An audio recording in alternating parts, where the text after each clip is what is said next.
everybody. I see we've got a quorum of EDA and we are at 5:30, so I will call our meeting to order. Karen, could we have a roll call, please? Yeah, don't have the list in front of me. Councilmember Lorge. I'm sorry. EDA member Lorge. Here. So sorry. Member Finneman. Member Roberts. He's Blake, you're on mute. Mute, I can't hear.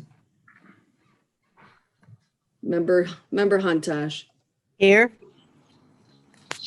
And back to Member Roberts. he's on mute. Yep. And I'm looking for Member Erickson, which I don't see on my side. There he is. Okay.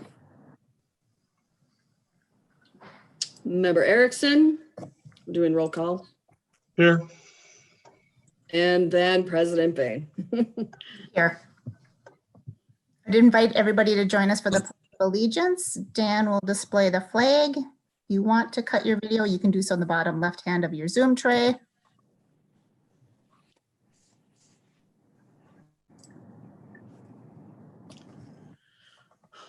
I pledge allegiance to the flag of the United States of America and to the republic for which it stands, one nation, under God, indivisible, liberty and justice for all.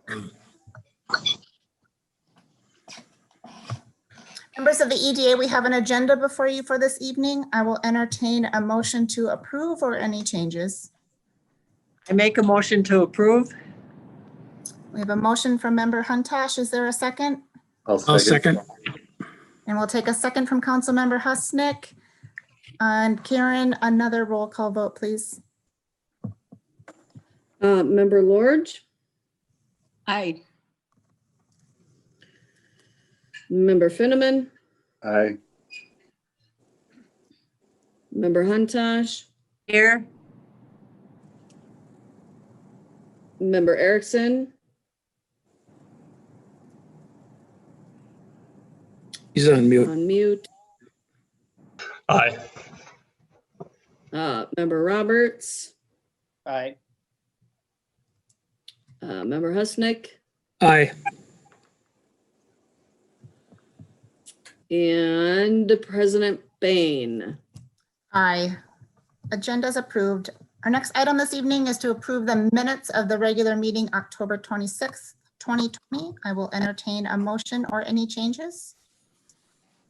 Move to approve. Motion from Member Finneman. Is there a second? I'll second. And we'll take a second from Member Lord. And Karen, could we have a roll call, please? Member Lorge, Aye. Member Finneman, Aye. Member Huntash, Aye. Member Erickson, Member Roberts, Aye. Member Husnick, Aye. and President Bain. Aye. Minutes approved. Our next item is the minutes from the Downtown Committee workshop from the same day, October 26th, 2020. I will entertain any changes or any motions to approve.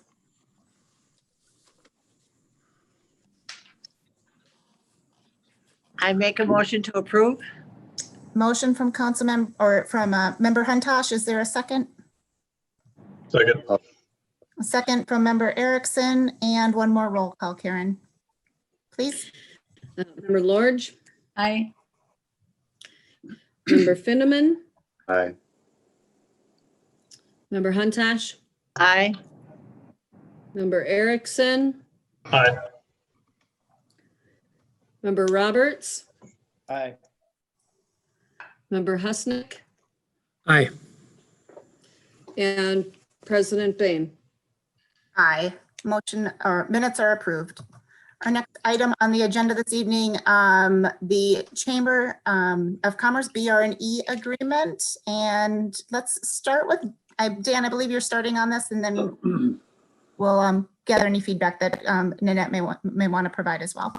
Correct. President, members of the EDA, what you have before you tonight, it was emailed out later this morning around noon, was the upgraded or the new agreement for the BR&E services between the City of Forest Lake, EDA, and the Forest Lake Area Chamber of Commerce. This is an updated version of a previous agreement that we did have with the Chamber of Commerce. I think it's from right around 2014 as the last year that we had this agreement with the Chamber. We did discuss this during the October 26th EDA meeting workshop that solicited feedback as to what was to be included in the agreement. That feedback was taken, and then the agreement that's before you tonight does reflect those discussions that were held during the October 26th meeting. Just a couple of the highlights of it. It is a 2-year agreement, so it's for the remainder of 2020, but it is prorated all the way back to the beginning of 2020. So we didn't prorate the amount, it's for the full $5,000. So it's for 2020 and 2021. It has an annual cost of $5,000 per year. The work that the Chamber of Commerce will do for these funds are listed out in the agreement. I believe it's in section or paragraph 3A through L, go through the high points of the various tasks that the EDA or the Chamber of Commerce will do for the funds. In Q4 of 2021, I will bring back this agreement back to the EDA just to make sure that the work the Chamber is doing is still reflective of the desires of the EDA at that point. So for future, for 22, 23, 24, we do have the opportunity to review this one more time before we go through a renewal. So before you tonight is the updated BR&E agreement. Again, it's reflective of all the previous discussions that we've had.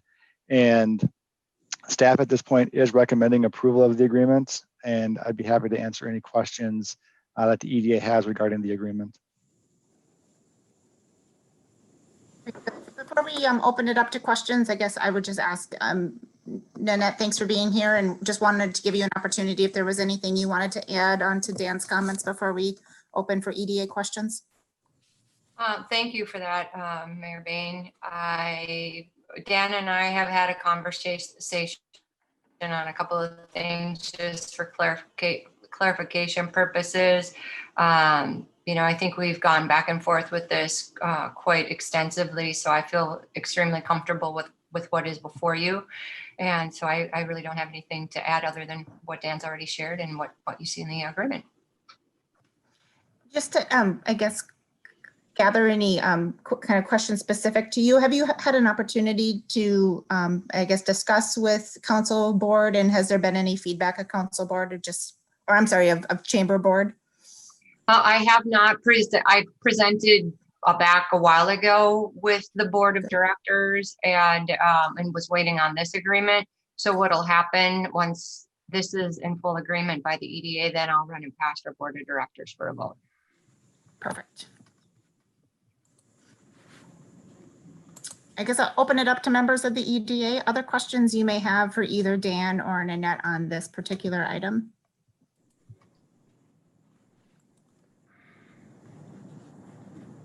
I have just a question around the amount. I am in full support of the agreement and the value that the chamber brings. Is this the amount of the funding? Is this consistent with what? And actually, maybe stepping back a little bit further, there's been a number of years where this agreement hasn't been in place, and so that funding hasn't been exchanged. Is this amount consistent with what was in place in previous years, or has this amount been adjusted? It has been adjusted. I think the original amount, and I'm going back on memory from the summer, but I thought it was in the ballpark of like 3,000, or it was not 5. So 5,000. I kind of looked at a market adjustment based on it's been 5 years since you've had an agreement, 5 or 6 years, but also having some additional tasks added to this list. I tried to find that point where it's in line with what other agreements are coming through at this point, and adjusted it based on scope and what the current market conditions are. I support that. I also don't have the exact amount in mind. I thought it was maybe 2,500 a year, but I don't remember. So I also support an expanded amount and recognize that there is more items on the list, and certainly the value is there. So I support that. I just pulled it up. The original agreement from 2012 was 2,500 Per year? Yeah, per year. So this is actually double that. But again, that's an 8-year-old agreement that had a little bit different scope to it. Right. And when I looked at our budget, that's how I discovered there even was an agreement, was going back and looking at previous years of expenses and income and expenses, and those last few years, the amount actually received was kind of kittywampus. So I'm not sure what happened in those timeframes. I do know that the original agreement was 2,500, and then again, I don't know if there was just a phasing out or didn't keep up with it or what was going on, but that's how I noticed that it was in place prior. Well, I'm happy to see the updated amount. Other further questions? I've got just a couple, or maybe just one, well, two. So you've detailed when payments in 2021 are going to happen. When is the 2020 payment happening? 2020 payment would be happening after both EDA and Chamber approve the agreement. I didn't put a specific date in there, given the fact that we're already in November. We're going to pay it through 20, in 20.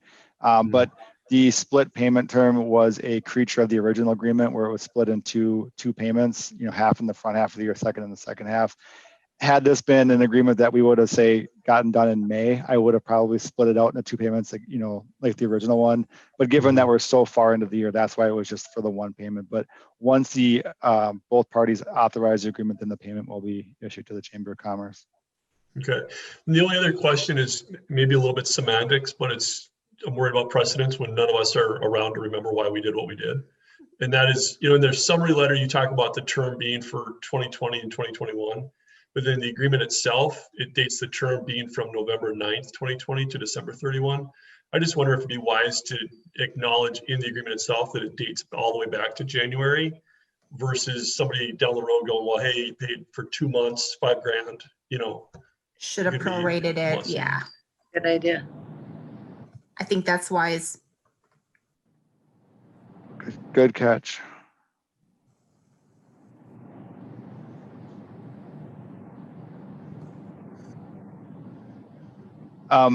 If the EDA is okay with it, I think I'd rather go back to the attorney just to get the right language for that.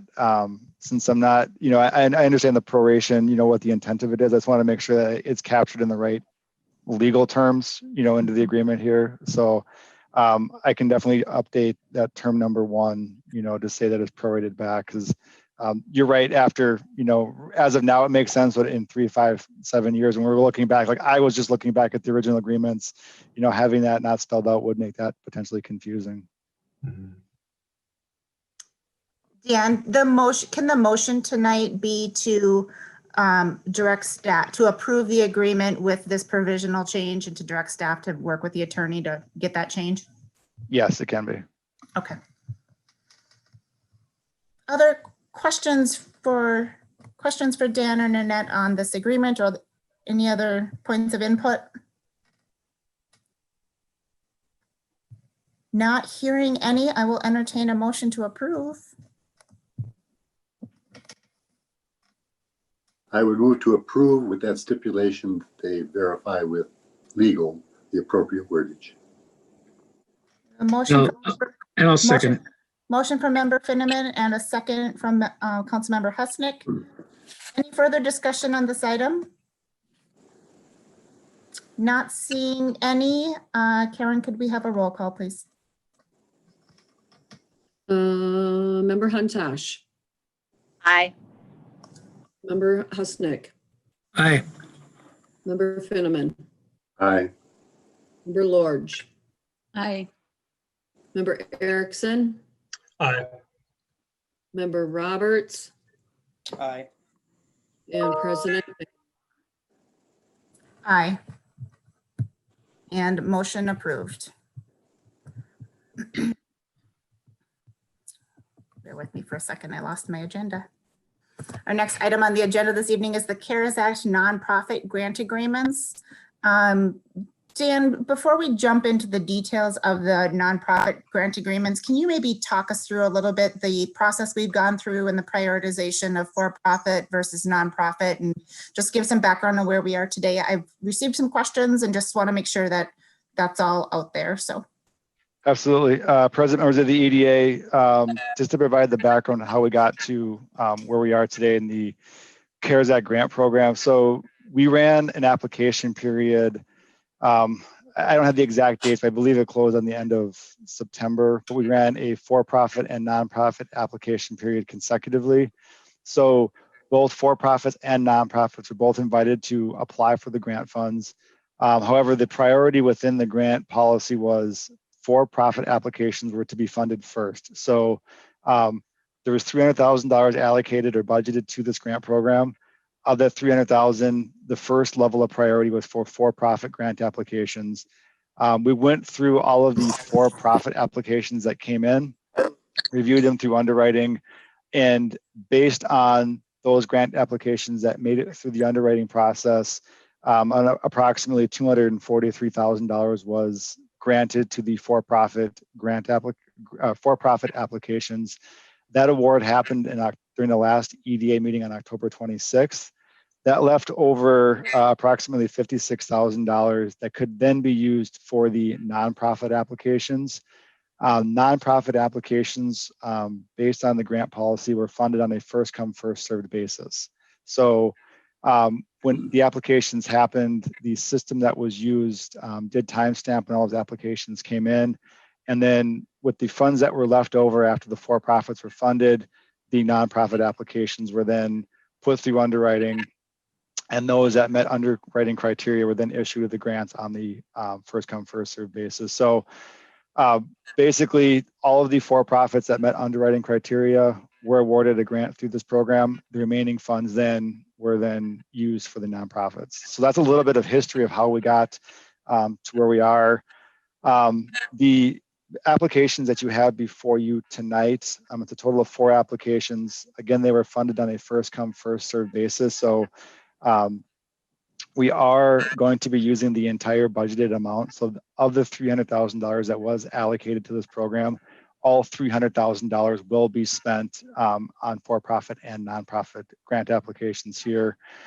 So you are going to see a total of $300,000 of the CARES Act money going directly back into the community through these grants. So there's no money that's going to be returned. There's no money that's left over. It's been fully accounted for through the grant program here. That's again, assuming that these applications get approved here tonight. Staff does recommend the approval of these agreements. And if you have any specific questions on sort of what the underwriting criteria look like, what the application process was, or just about the grant program in general, I'd be happy to answer them at this point. Thank you, Dan. Members of the EDA, what questions do you have of Dan, either related to the applications before us for approval this evening or overall process? I'll just open it up for discussion.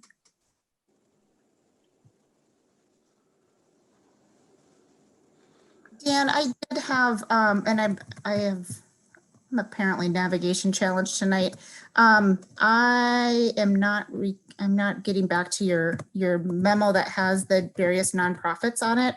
Are there nonprofits that applied and qualified but weren't able to be fully funded, or what does tonight's list look like in terms of the total pool of nonprofit applicants that were received? So on the nonprofit applications, basically what it was is, if you were first in, you got funded first. So the first 3 applications were fully funded because they met the criteria for their fully funding. The 4th application that came in got basically what was left over. So that's why you see on your grant agreement, you'll see the first 3 applications funded at $15,000. The last one came in at $11,703.54, which is the remaining of the grant funds. They did have expenses that they would have, had there been extra money available, would have qualified for the full $15,000. But since they were the last application in with qualifying expenses, that's why that amount was reduced on the last one. The difference being on the for-profit ones, when you saw expenses reduced there or amounts reduced there, that was based on some their expenses did not necessarily always meet the full asking amount that they asked for, just because of, they may not have qualified, they may have been reimbursed through another grant program. So that's why you see some differences on the for-profits. The nonprofits was based on, basically once that bucket ran out, whatever was left, that's what the last application got. And then were there any nonprofits that were not funding at all? There was 3 that were not funded, but I, at this point, was holding, I don't have all their full underwriting at this point, knowing the fact that these 4 that came in, they had all, it was basically, I wanted to kind of not provide false hope for other ones at this point. And if, it was up until I think Thursday or Friday of last week, I was still going through these. And had I not had them fully funded by Friday, I would have kept going down that list and, on a quick turnaround. But there were 3 nonprofits that applied that were bottom in the queue that did not get grant funds. Understood. Just trying to understand volume of applications and level of interest. So thank you for that. Member Finneman, go ahead. Just to educate me a bit, the city received X amount, call it 400 to 500,000, something in that category. Am I right or wrong with that general amount? Yeah. In general, yeah, you're right. Yeah, it was over 400. It was about, I think it was 450. I mean, that's ballpark. I don't have the exact total in front of me. Okay. And then when applications came in, there was well over $500,000 worth of requests. Mm-hmm. Maybe that was just profit and not nonprofit and profit combined. I'm not quite sure. So EDA was allocated 300,000. So that's really all we get to work with. That's what we're making decisions on. I'm just a little bit curious because of an investment made in the Castlewood project. I'm just curious about how we shifted way back when we could have allocated more to the EDA, to allocate more to the businesses because of the pandemic. But we shifted gears somewhere earlier in the city council meeting to I don't know, just make it a limited amount for the businesses. Whatever else was in that allocation from the state or elsewhere was used elsewhere. Call it the Castlewood project, which I believe it's been used there as well. I'm just curious as to why that happened, why we aren't dealing with the pandemic businesses and why we're developing a private enterprise kind of thing. I know it's after the fact. I should be embarrassed for not watching the city council meetings, but I rely on the planning commission. I rely on the planning commission to show me projects that are in queue and have them challenged. And I just never caught up with this one. Just a curiosity. Yeah, so great question. And I'm happy to give my perspective from council, and I would certainly invite Councilmember Husnick to give his perspective as well. So just walk through process here a little bit. The city in total for the CARES Act funding received $1.5 million. And there's a very lengthy, I would say, but also high level list of how cities can apply those funds. And so very early on, the city council had to go through a kind of a portfolio allocation process, I would call it, to say, of our funds that we are going to use, how are we going to use those funds? And there's certain things, there's certainly, if you look at that total list of the $1.5 million, most of those funds went around public safety and PPE and, the items related to specifically to responding to COVID as far as keeping public safety safe. Then there's remaining dollars that, the question is, how are we going to use that? And there were, certain buckets that were set up, and happy that, we were able to support, $300,000 through the EDA. But also part of that is how is our overall community responding to COVID? And part of that is to allow for proper social distancing and recognizing that we certainly in this pandemic have seen extensive use at Castlewood, and social distancing is a challenge out there. And there is an opportunity for us to use some of those dollars for a building. And, that became part of that portfolio allocation. I appreciate your question related to, gosh, at the end of the day, couldn't we have moved a little bit of dollars here or there? The funds came in and needed to be spent in a time where we really had to take a portfolio approach and say, okay, here are our buckets. And also in a time where some of our operating dollars were quite unknown as what were the funds going to be of PD and fire and some of those things. So there was a lot of moving pieces. I would say from my perspective, council did the best we could. Certainly we can always look back and to say, gosh, at the end of the day, when we see how much it took, how much PD actually had to spend or how much fire had to be spent, could we have allocated buckets differently? I would say, yes, that's always a fair criticism. I wouldn't say it's been perfect. Also, we've tried to have transparency in that process through council discussion and kind of a discussion of council of what is the total funds expected to be. What do we have for core city needs and what do we have for other needs? I guess, Sam, would you add anything else to that?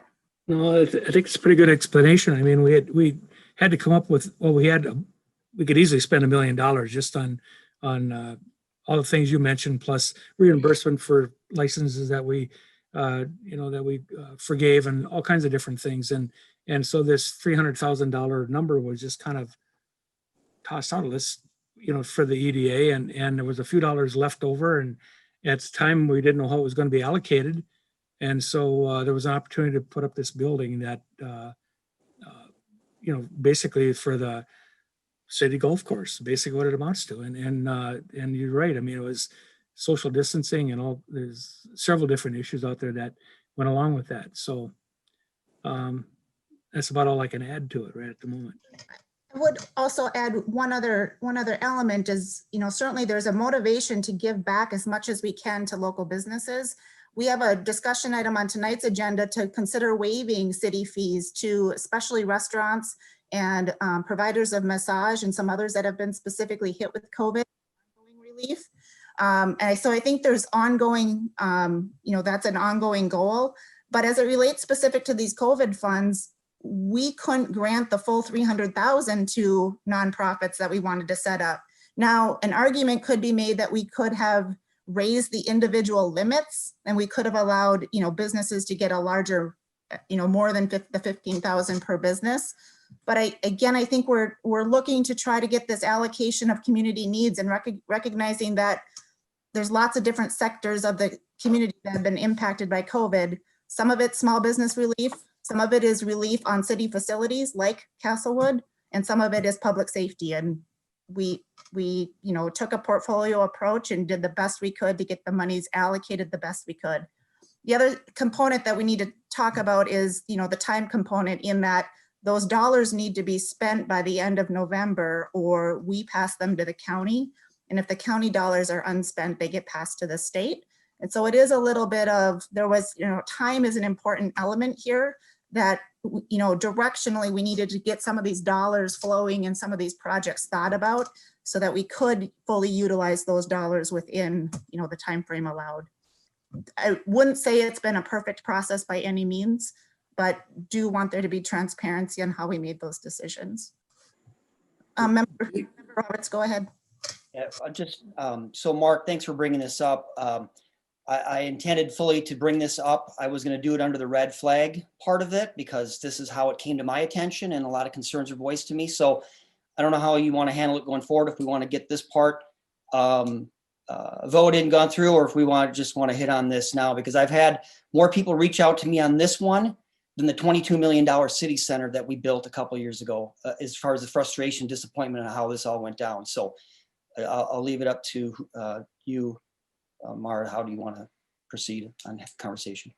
Yeah, I guess, it's related. That's all related to how we're using the COVID dollars. And I think the conversation is a good one. So I don't mind having the conversation now. I think if it relates to, broader perspectives around city process and how we communicate with businesses, let's talk about that as part of red flag. But if there's questions on how the cities utilize these grant funds, and let's have that conversation now. Well, I guess, and Mara, you're aware of my disappointment in this, and so is Patrick. Reached out by a number of business owners and just general taxpayers concerned about how this thing went down. And we can hit on around the red flag, but just specific to the COVID, to the CARES Act money, you can cross that gray line and say this is for social distancing.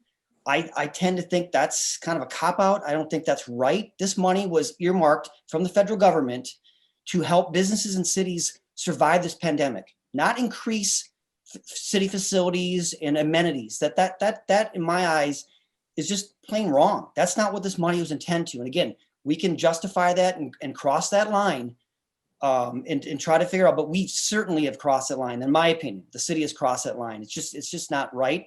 I fear that once media finds out about this and that they find out that Forest Lake is using federal money to build a clubhouse, I fear for how that's going to come across. And again, everyone can justify that all they want to, but that's the feedback I'm getting from a lot of people. And it's not just a few people. It's again, way more people. Now, obviously we're spending 22 million. I think it ended up being closer to 20 on City Center. Never got this feedback that I have on this $150,000, but on top of the CARES money, then we're going to be probably at least that. And I know that's budgeted less, but at least that in taxpayer dollars to complete the project. And so there again, city spending money like this, when some businesses aren't even going to make it through this winter and they're going to see this in their tax increase, I just feel it's wrong. And that's been the sentiment I've heard from a number of people in the community, mainly business people and a few taxpayers. I appreciate that feedback, and that's feedback we need to hear. I think, Member Finneman, go ahead. okay. Well, I think Blake said it quite well. The frustration level is high out there. And the fact that maybe it's a city project and it had a timetable to it and had to run, and a decision was made long ago with city council to do this. Therefore, I can't retread all those territories, but I'm just surprised that it won't be going through a planning commission proposition so that it gets a certain criteria judgment. And from now, when I've heard and read, the criteria seems to be on the minimal side, growing as time goes on if it can. So I'm surprised at that. I do need to correct the record just a little bit of, people hear the word clubhouse and think of a grand building. And I guess I want to make sure everyone's clear of the very modest building that is being put out there, and so modest indeed that some of the frustration is does it even meet some of our our requirements for level of building design? I mean, I don't think this could be done much more inexpensively than the path that has been on. And so I just want there to be clarity around what does this building look like, and that it is not a grand clubhouse of any means. The other aspect I would add around this conversation it's less around COVID funds, but it's more around overall community resources. And it's important to put on the table the aspect of the longevity of Castlewood. And there is a layer to this conversation around how do we make Castlewood a viable long-term resource for the community? That certainly isn't impactful at all around the CARES Act dollars, but it is impactful around our overall community conversation on overall facilities funding and keeping that resource viable. Having that building out there has been identified along with a couple of other things of critical infrastructure that is needed for long-term Castlewood longevity. And if there were a need to have kind of a joint meeting with EDA and Parks, Lakes and Trails to kind of talk through some of those things, I think it's worth doing so. The topic has boiled up here specifically around this building at Castlewood. However, I think EDA understanding some of Parks, Lakes and Trails long-term funding needs is also just an important data point that does kind of influence kind of council's prioritization of Castlewood overall. But I say that's more on the kind of our allocation of general fund dollars rather than specific to these particular CARES Act COVID dollars. But it is an important element to this conversation of, we know that this community loves Castlewood, and we are looking for a way for that to be maintained as a long-term facility. And we have not had a clear path for the last couple of years on maintaining that. And that does impact, council's overall decision-making. I would fully agree with that. It just goes back with the timing, where the money's coming from. There's just, and I've got another things that hit on that maybe more red flag, so I can hold off on those thoughts till we get to that point. Member Finneman, go ahead. I'm just surprised that, I am quite often, that a group like the Economic Development Authority didn't even catch wind of this unless you were following the city council meetings. So again, I have to apologize for not following other routes, but I'm so surprised that something like this wasn't even mentioned, to my knowledge, at EDA meetings. And I'm not trying to be argumentative, I'm trying to understand. Is that because there's a perception that we are expanding golf course operations, or the impact on the business next door? This really provides some expanded storage, but there isn't necessarily a immediate path that this is, creating a new product. We've had a liquor license out there. We continue to have a liquor license. There may be some argument for some expanded food, but pretty limited. When we're talking like Heggie's Pizza and, bottles of soda, it's pretty limited. And so I guess I always want this EDA to be informed, but I didn't think of this as being, this is an expanded of continued, this is a continuation of Castlewood operations. And so there's not an, if we've missed the ball, and it sounds like we've missed the ball on level of communication on this, I apologize for that, but that's not intent. It is an economic development project within the city, therefore you'd think we'd hear about it to some degree. Well, yeah. And so with that being the case, we should make sure that this body has, similar types of, conversation. We're having a conversation about Fenway right now, and what does that look like? And we should make sure that those updates are coming across, because, and I appreciate that this, we welcome all sorts of input. And so let's take that feedback back. All right, this whole thing, it was a hurried up thing, all right, but I had all the confidence in the world that the staff did a lot of good research on this, and I'm certainly not going to throw anybody under the bus under no circumstances whatsoever. I voted for it like everybody else, but the point is, it was a very short time limit, and at the time, it just really seemed like a excellent way of an excellent use of that money, and so. It is what it is, I guess, and I don't know how we can make that up, but nor do we have to. And so staff did a great job of researching this thing and finding out where we could spend that money and where we couldn't, and that's just kind of the way it was. It was a very limited situation, and I suppose that sending it out for economic relief is one option, but part of it didn't happen. So we just got to move on, I guess. I've got one question for Say though, the feedback on missed communication is taken to heart, and that's, please know that is not intent. I've got a question. This is Jenny. Go ahead. Who owns the parking lot? So the parking lot is owned by the business next door. It's owned by Stella's.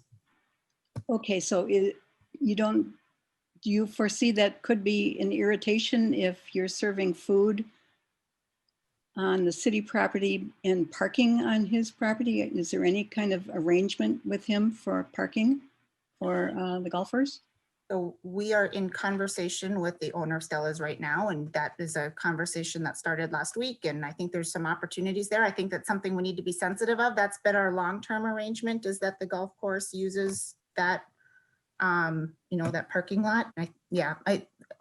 I understand your point, and I think that's something that we need to consider.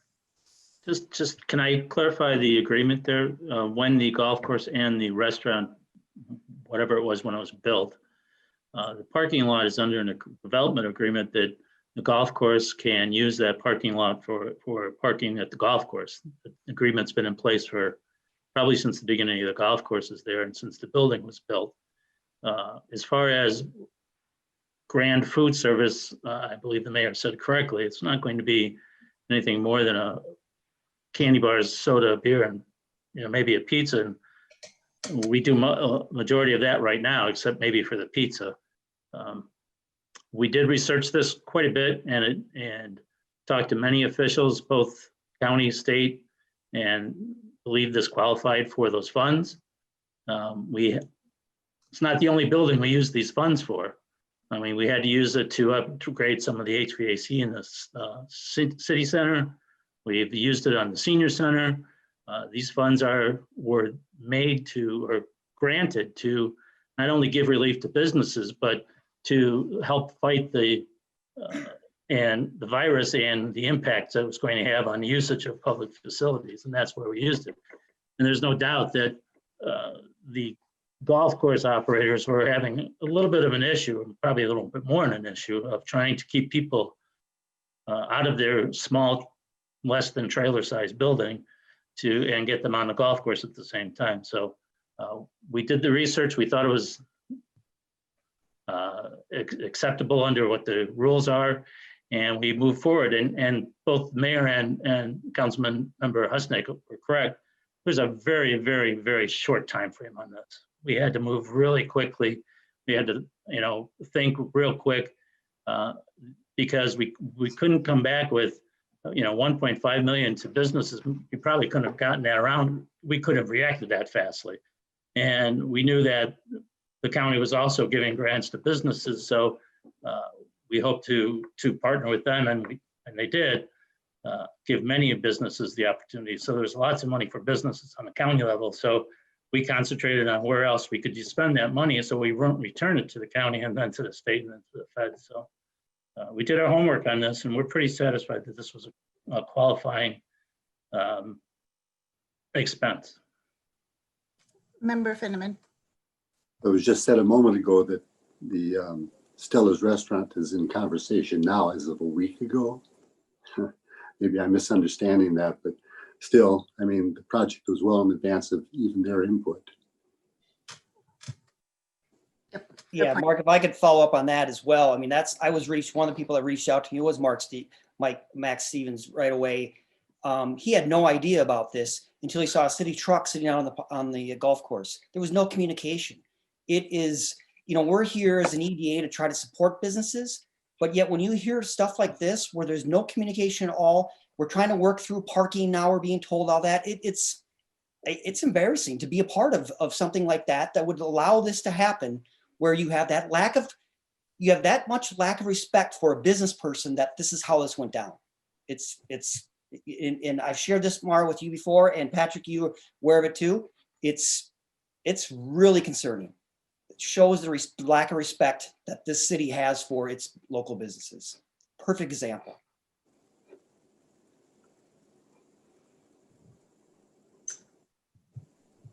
There has to be a benefit to the business that's there by having the golf course there. And it always has been.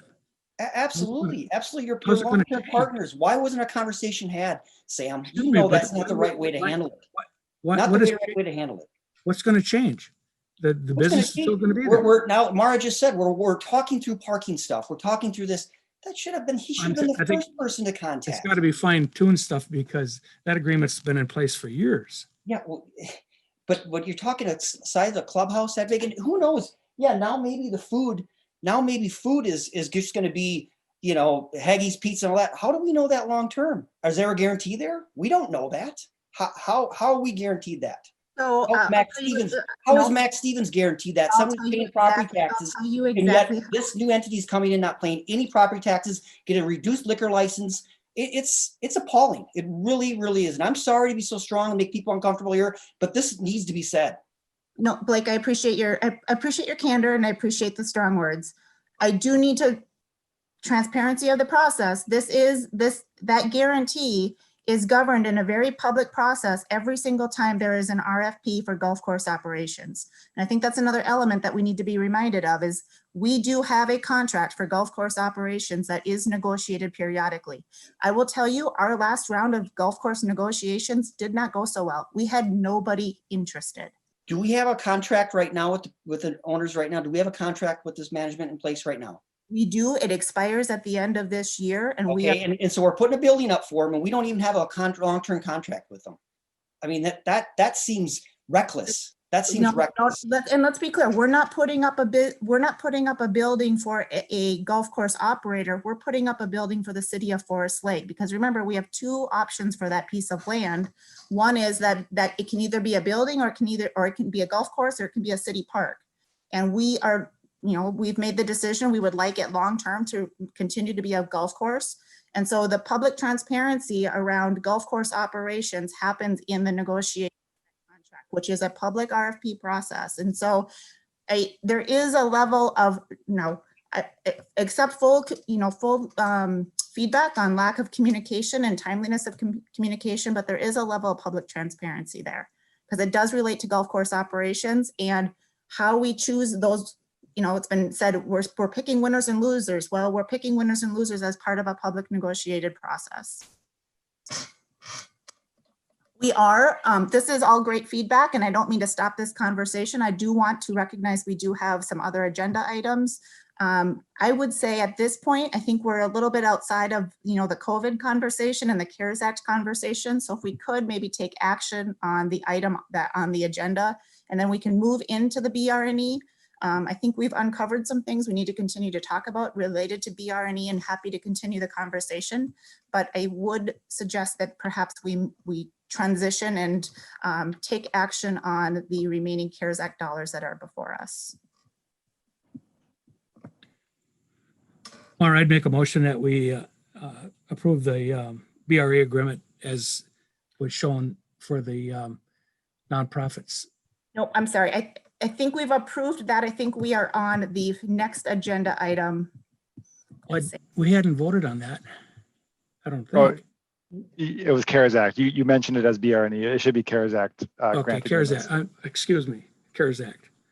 Yep. So the item that is on the table and ready for motion is the CARES Act nonprofit grant agreements. That's what I was making the motion of. I'm sorry, the CARES Act nonprofit awards that were presented to us tonight. There's a motion. Is there a second? I'll second it. Motion and a second. Any further discussion? May I ask? Yep, Member Finneman. Just so that I'm clear, if I'm a member of the American Legion, can I vote yea or nay or abstain? Patrick or Dan, you want to weigh in on that? Well, I believe that you could vote because you're not an active director or part of their executive board or whatever structure they have. Okay, thank you. and thank you for being conscientious on that. Well, wait a minute. I'm on the board of directors for the chamber, so I need to abstain, and so I can't second. Is that correct? If you're on the board, I would believe you're correct. You should abstain from the vote. Okay, so you still need a second. If you wanted to pull that out, similar to how we did for the profits, the for-profits, you could pull that one out separately, I guess. But I appreciate that approach, Member Roberts. Maybe Councilmember Husnick, if you want to break up your motion into two pieces, one would be without the chamber, and then we'll in a second motion approve the chamber so that Member Lorge is able to abstain. Okay, I'll amend my motion then to say that we approve the CARES Act funding for the Lakes Center for Youth and Families, the American Legion Post 225, and the Caring Place Incorporated, and holding off on the Forest Lake Area Chamber of Commerce. I'll second that. We have a motion by Member Husnick or Councilmember Husnick and a second by Member Lorge. And Karen, could we have a roll call, please?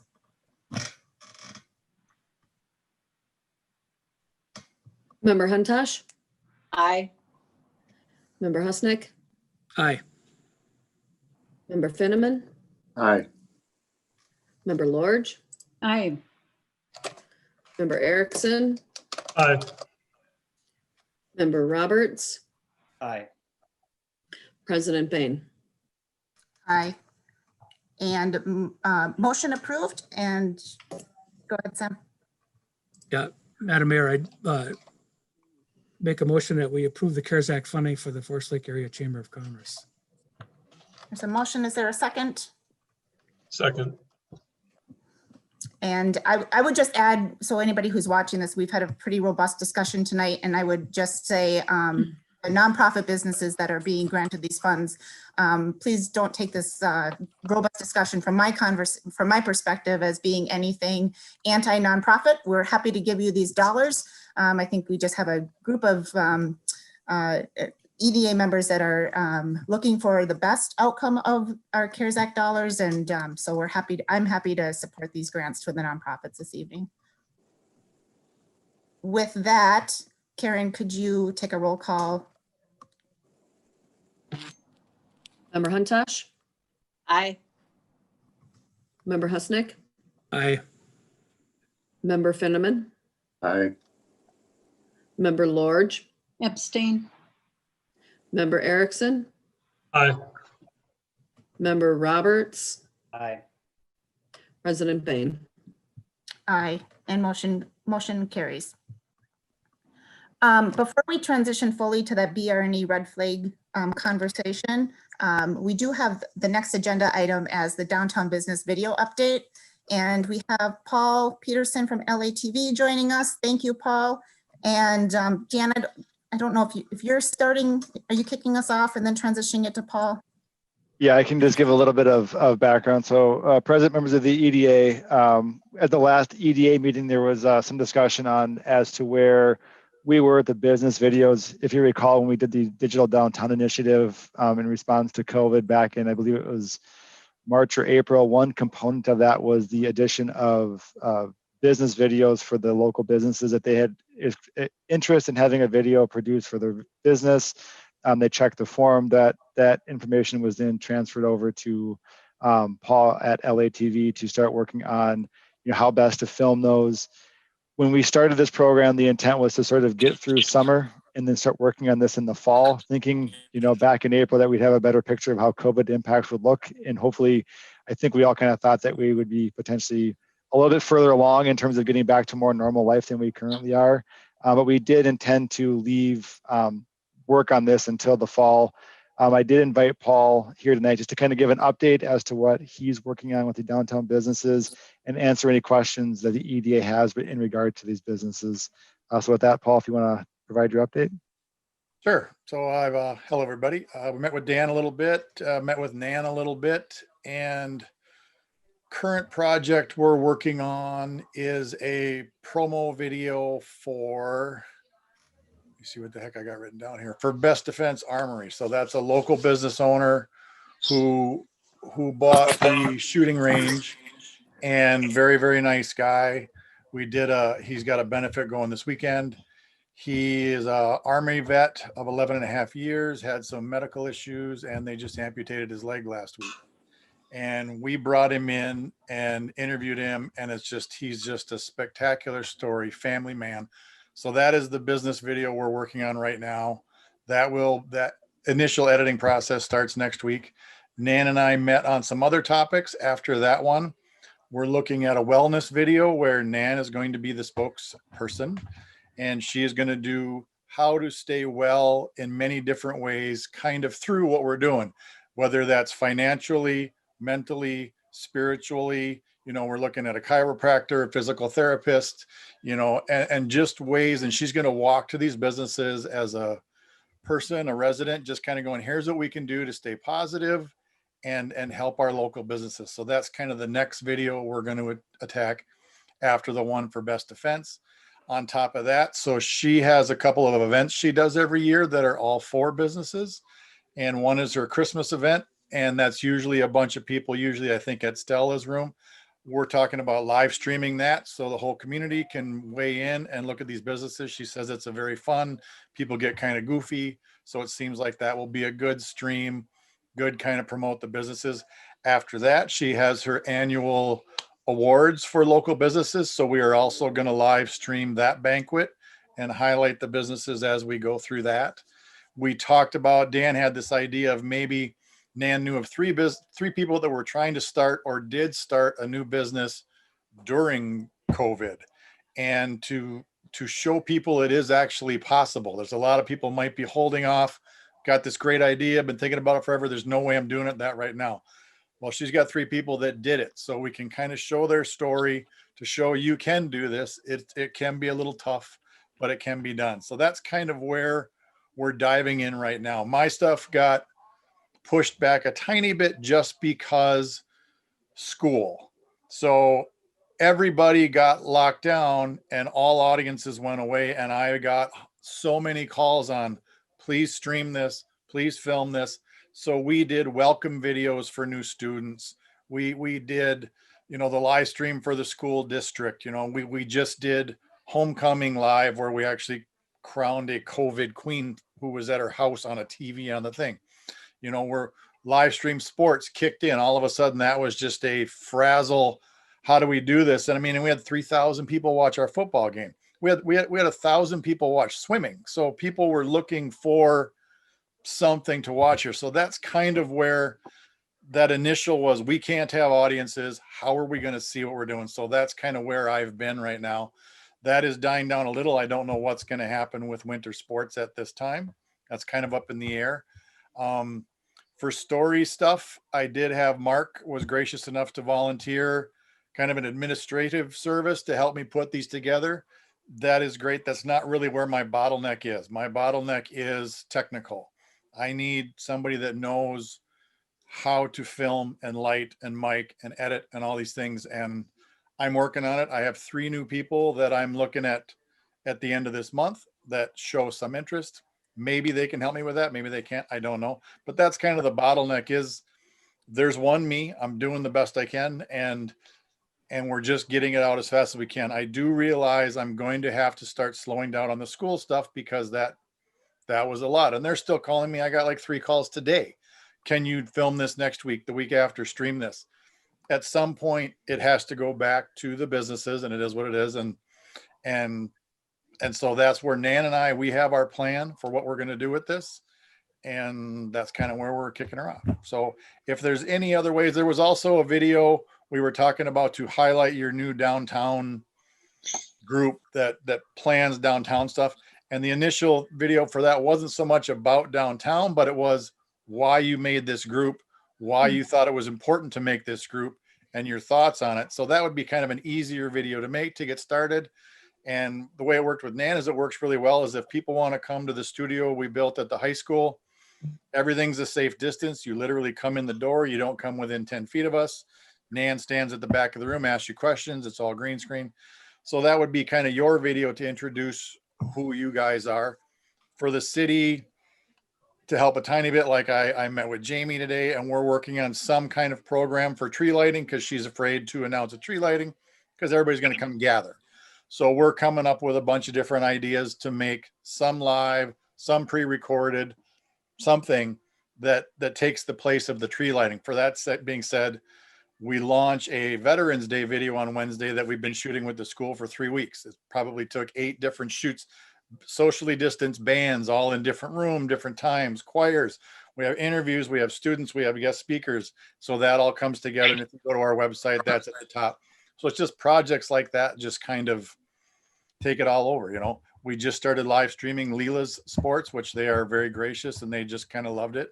And so everybody's kind of getting a piece, and I'm working on setting up packages so other schools can eventually take this on themselves. But right now there's a lot of technical, me figuring it out, me testing it out, me figuring out the easiest way to give it to other people if I can find the people. So that was our plan for the local businesses and the videos. If you guys have different suggestions that would help more, I'm open to whatever you think helps. But we were trying to combine more than one at a time, which was where we came up with Nan walking through downtown, hitting 6 businesses at once.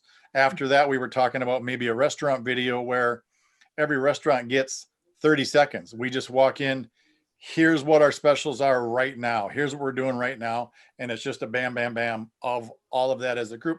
That's quite a bit easier to put together as opposed to a big full story. So we're looking at ways that we're working on a template where we send a questionnaire to the businesses and then a Dropbox to the businesses, and they answer all the questions. So the plan is completely in place before we film anything.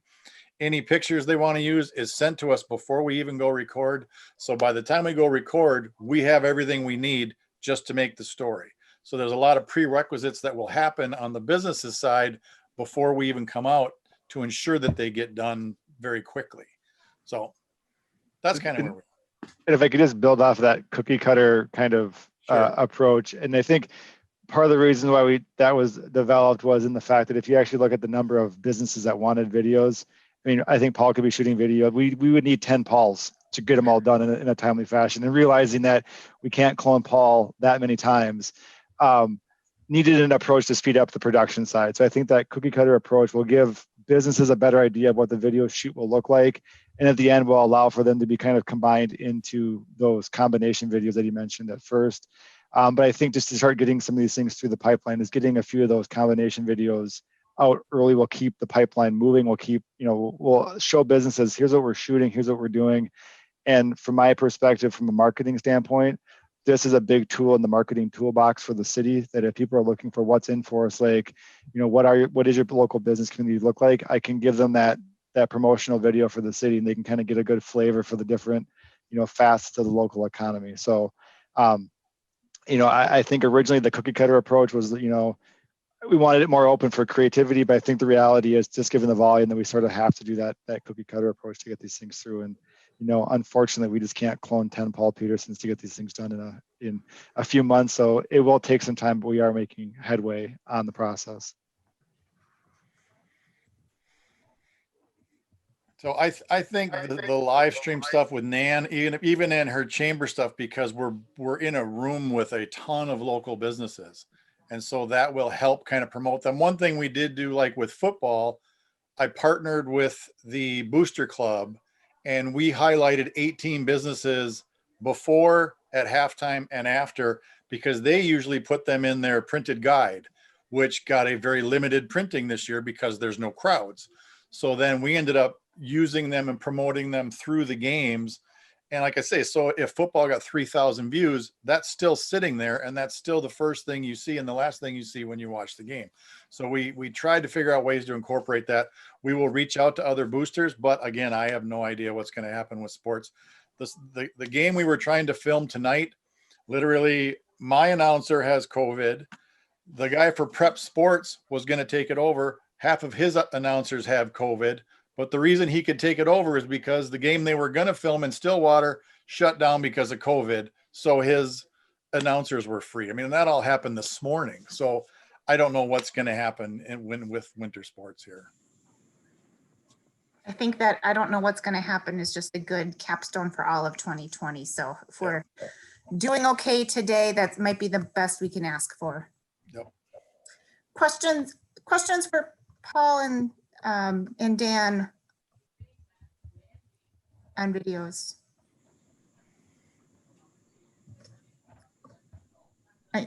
Not seeing any questions, I guess, just from a feedback perspective. I appreciate the updated approach. Whatever we can do to get some volume, but I also know that you are one person and trying to allocate time between schools, which are also very important given education, and extracurricular limitations in COVID. So I appreciate that and trust that you're, balancing those things well. Whatever we can do to help you, short of cloning you, I think you've got an open audience for. I will tell you, I am still looking for a clone. So I am very optimistic about the 3 people I'm looking at the end of this month. We will see what happens. But I specifically reached out to 10 teachers and asked for kind of techie, geeky students, past or present, and they sent me 3 that were very excited about going into this field. So hopefully that works. We shall see. Very good. Any other questions or comments for Paul? All right, not seeing any. We will, and Dan, you did not need any action tonight on this item, right? Nope, it was just an update to the EDA.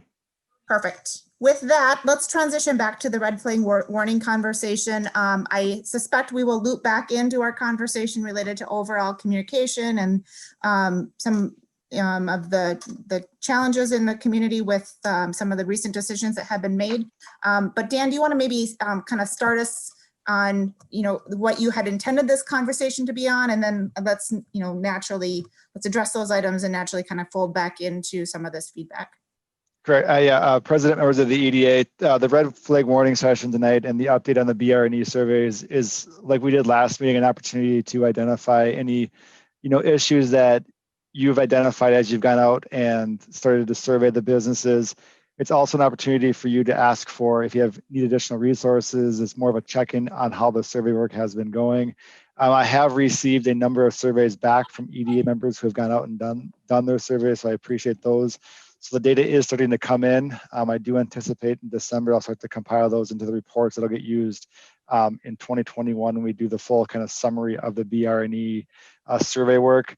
One thing for tonight's conversation is just a reminder that when we start discussing, if there are any red flag issues, is to try to speak in anonymous terms. Try not to identify that business specifically unless they've given you permission to speak publicly regarding their issue. It's best to speak, just in general terms. I spoke to a business, their concern was X, versus I talked to business, just naming that business specifically. So at this point, it's opening up to the EDA just to kind of get some feedback on how the survey work is going and to identify, if there have been any red flags that have been identified. And again, just a reminder to speak in general terms. Don't necessarily identify the business unless you have permission from them to identify them in a public meeting. Because remember, this is a public meeting and there will be minutes and it is being broadcast live at this point. So with that, I'll open it up for the BR&E discussion.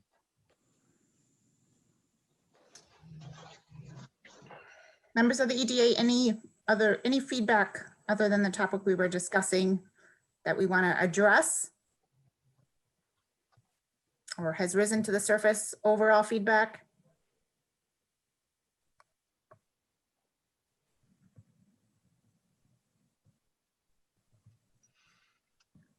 Not hearing any specific feedback. I guess any thoughts or comments on overall process? Our goal was to complete these by the end of the month. Any feedback on that?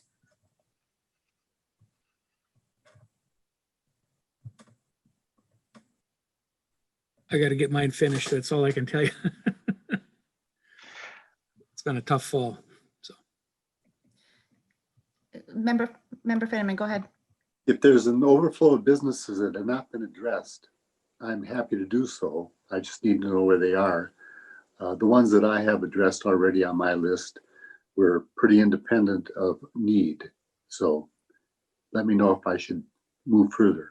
That's great.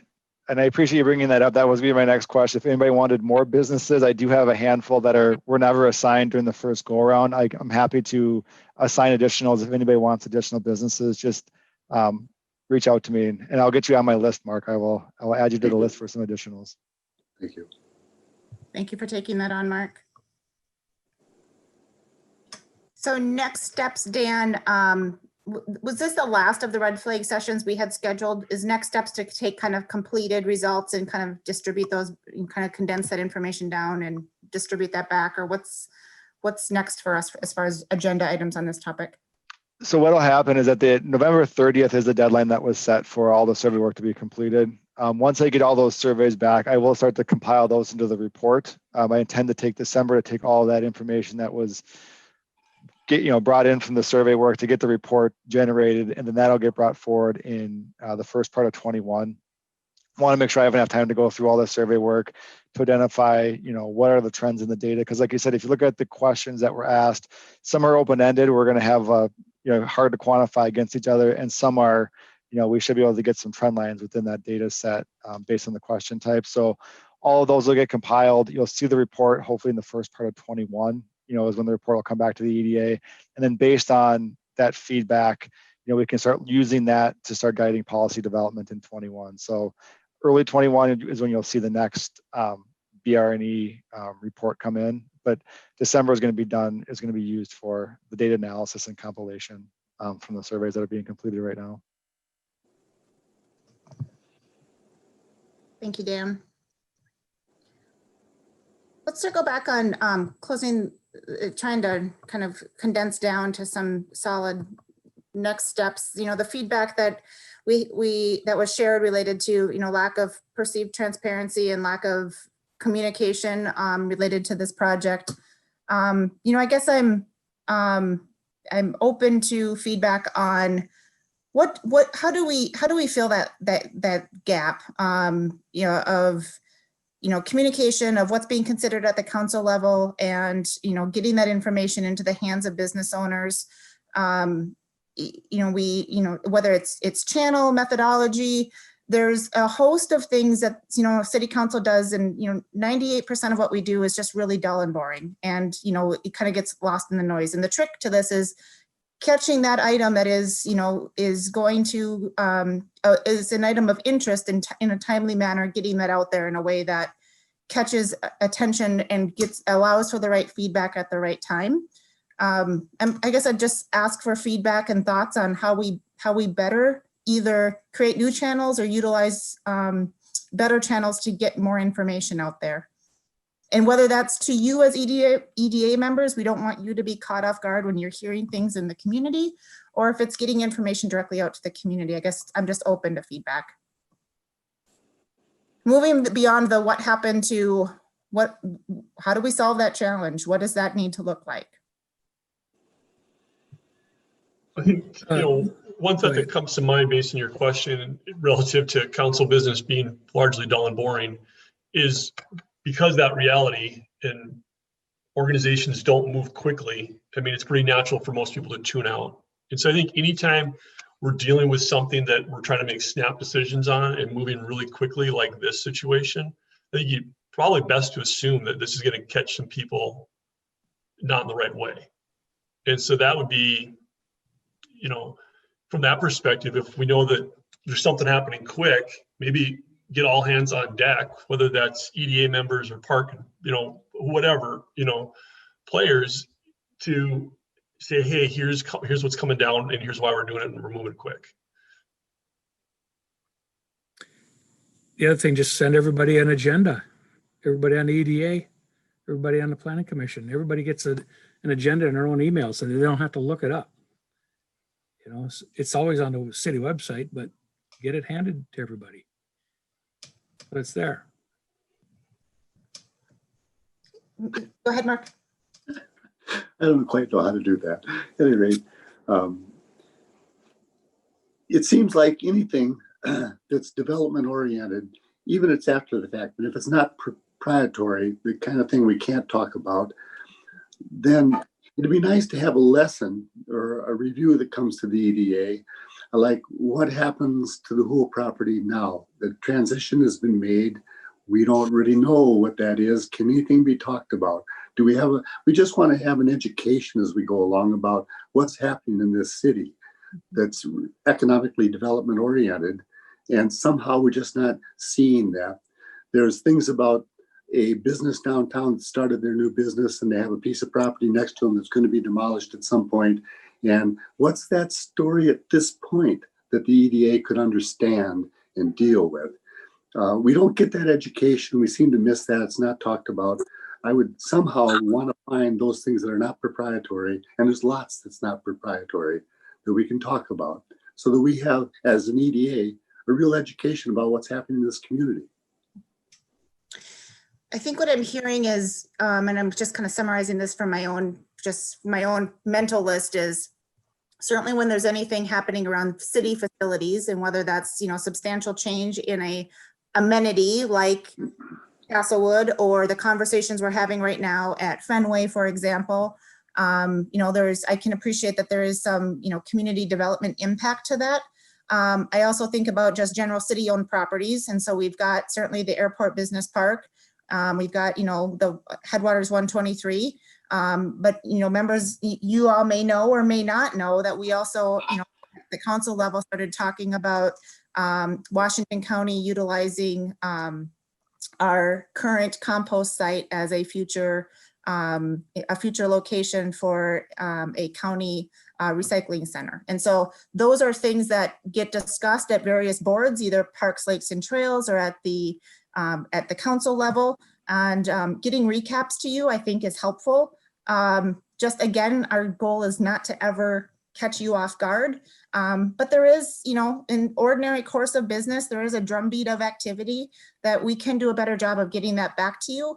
and in some summaries, and perhaps we just add a standing agenda item for other city business where we just have a placeholder of what else is going on, and that's just our opportunity to talk about those things. You know, there's times when, you know, we've got a preliminary plan development coming through Planning Commission that, you know, is public information. There's no reason we can't share that with you. We don't want there to be too much overlap where it seemed to be an extra, you know, bureaucratic process or burden. But that I think there's a lot more we can do without crossing that line. From Marv, I can add, so I've been on here for over 12 years. And in the past, with different administrations and that, we've had, you know, Ryan is on this call. He's, you know, he's the clock's ticking, so to speak, for being paid. You know, he used to weigh in on a regular basis as to what's going on. At one point, Donovan Hart used to be involved in all these meetings. That decision was made. And I'm not saying right or wrong for him not to be involved in these calls. And so that was always a normal update. So I think that's the easy way, that they're here anyway, they're in the room. They don't have to do the update maybe it's every other meeting, but that seems like a really easy way to communicate to the EDA if we're feeling we're not being informed in all the decisions, or not decisions, but what's going on in town. That is a good feedback. And I see Ryan with his hand up. Ryan, thanks for being here. Go ahead. I would just add a couple of comments too. There is a lot of activity going on, but there's a lot of activity that doesn't have secured purchase agreements or stuff like that. And they don't want us publicly talking about the meetings that we're having as they're gathering information for these sites that they're looking at, how they can make things work, feasibility report. We've had so many situations in town where we've almost gone over the ledge, but they find something that they just can't do right now and they jump to another site, you know, so there's a lot of that going on. There's a lot of stuff that's in the works, and time will tell whether they're going to make these sites work or they can come to agreements with the property owners and, you know, whatever the property owner wants to sell their property for, or might have specific use that they're looking for with these. So there's a lot of things that are in the works that are taking time. And we just have lots of times specifically asked not to say anything until first you'll see it on agenda at Planning Commission, stuff like that. So that should be something that's noted. You know, we want to make sure we're not making a potential project lose trust right away in the process. So oftentimes we aren't able to talk about everything that we have, and really everything that you guys have known for subdivision work has been in the queue and approved several years ago. And we're just finally starting to build out the rest of those phases, like Headwaters development. We're in our last phase, phase 12, which is basically a dead end cul-de-sac. But they're already pulling building permits in there.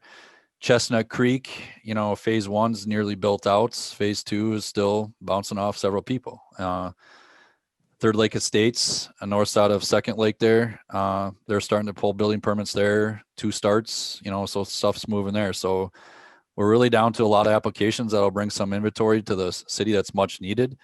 But the good thing, regionally, you're seeing other applications north and outside of us that are popping up in subdivision work, which is meaning you're going to start seeing some of the metro push come out towards us, which we've been waiting for and trying to do a lot of stuff, but it's just all driven by the market. And, you know, down in Blaine right now, lots going for 150 pretty easily in some of the high stake developments. So now we can compete very easily where our location is. So that's where we're starting to see some stuff that's going to be around the corner, hopefully, if things go well. So Maybe we should have an update from Ryan added to the agenda for every meeting, just like we have the Washington County update. Yeah, and not to steal Ryan's agenda space, I think it's a little broader of kind of broader city, and sometimes that's Ryan, and sometimes there's other times where we're leaning more heavily on something happening at Parks, Lakes, and Trails, or I think there is a kind of I'd look for every agenda, some sort of a broad city, and then when Patrick and I are putting the agenda together each week, we can kind of talk about, you know, what needs to be on, and it's a good placeholder we should have. At our last meeting, we talked about, because I asked about a bike trail around the lakes, and Ryan brought up when we're talking about the updating of the sewer downtown, that in the future, MinDOT would be involved because of road improvements or some other entity would be involved. And we were going to get an update of what is in the future in the planning. That was mentioned that we would need that as an educational tool for us as the EDA and those of us that haven't been involved long-term with the city. We haven't kept up. Is that So- still going to happen for us? Yep. So these sorts of updates I could talk about all night, but just take long story shorts. MnDOT has nothing in their 10-year CIP north of the double roundabouts into the downtown area. I've respectfully disagreed with MnDOT, and I've requested they authorize their personnel to review the 61 corridor, because I don't think that pavement myself is going to make 10 years without doing anything, let alone nothing planned in their 10-year CIP. They have planned CIP work south of the double roundabouts down to the city border, which would mean heading towards Hugo. They are working with the city on a planned cooperative agreement project in 2024 between I-35 and the double roundabouts on Highway 97. That would include a double, or would include a pedestrian pathway on the south side of 97. That's something we've talked about at several meetings. And then right now we're working with the county, which is planning reconstruction of County Road 33 or Everton Avenue from Menards down to the south area where they left off the improvements. We just actually found out with the CIP release that this potentially might be moved to 24, unless they can get bonding money and still stay within the 23 construction. So we're floating between those 2 years, and that would then also include a pedestrian facility on one side of the roadway. That project has been at city council workshops already. We're coming to the January city council workshop for the second go around, and it's had business meetings with all the people along the corridor talking about deliveries and access and all that. We've done tons of surveys that have been posted all over the city's websites, Facebook page and stuff like that. So, that one's moving along, and then 2025 might be 26. Then the county's coming back and looking at 11th Avenue between 61 and the bridge, basically going over 35, and that would include a pedestrian facility on one side as well. So at the end of all these projects I just mentioned, your linear foot or mileage of bituminous or pathways is going to dramatically increase by the city working cooperatively with these other agencies. Then that leaves some legs within there that are, in my mind, would be high priorities, because they're going to link so many things together, such as the link on the east side of Fenway Avenue from Highway 97 down to Fenway Athletic Fields. If we just completed that link locally, just think what we would have for a nice little system to route everything eternally between the Hardwick Creek Trail, Highway 97, Headwaters Parkway, and just see how all the pieces fall together. They're going down County Road to the east and County Road 50 as well. But anyways, back to the 61 and the downtown stuff. Regardless, if MnDOT comes up with something in the CIP, we did adjust the CIP. It's not obviously budgeted at this time, but I put it in 2031 or 2032 for the sewer repairs. But this is something I also talked about. If you got a size of a project, the size of Lighthouse Lofts, that would basically fund half of that sewer cost as a standalone project already.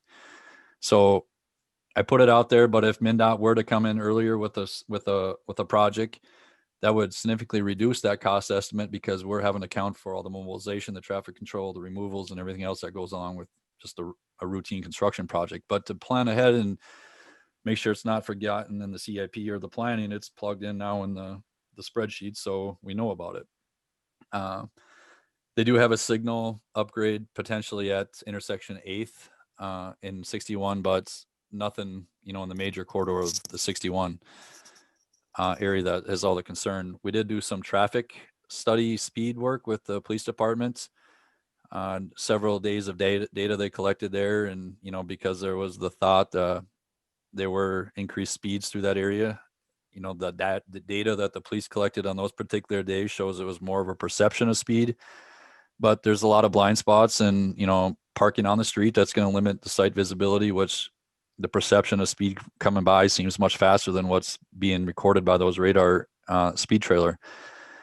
Working our way around North Shore Trail and out to Cooling Camp Park. That was one of our bonding bill requests we weren't successful on. We were successful on sanitary sewer improvements, which are much more needed, because otherwise, if those don't work and fail, we're going to flood the lake with sewage. So what's targeted in that project is a lot of them that are around the lake were built in the 60s and 70s and basically currently rust buckets right now.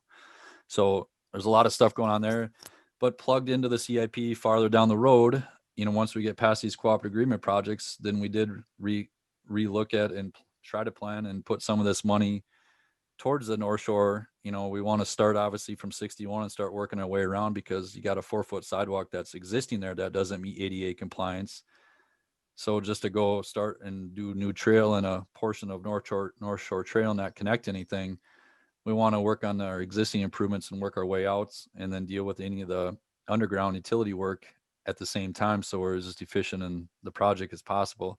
But those are also all applications that we try to line up with grant opportunities to buy down the local share, or whatever other opportunities we can team up with somebody, whether it's a developer or MnDOT's, and if it has a MnDOT leg in it, or Washington County with the projects that they're doing. So there's tons of stuff that's going on. It's just a lot to talk about, and I could talk all night if you wanted me to. We do have a monthly engineer sheet, a worksheet. We have monthly engineering coordination meetings with city staff in both watershed districts attend. So that's something maybe if you guys want to get your hands on, you could actually just read what projects we talk about that are active and live. And you'll just feel, that's up to 8 pages right now, I think 8 or 9 pages. So there's a lot of information right there that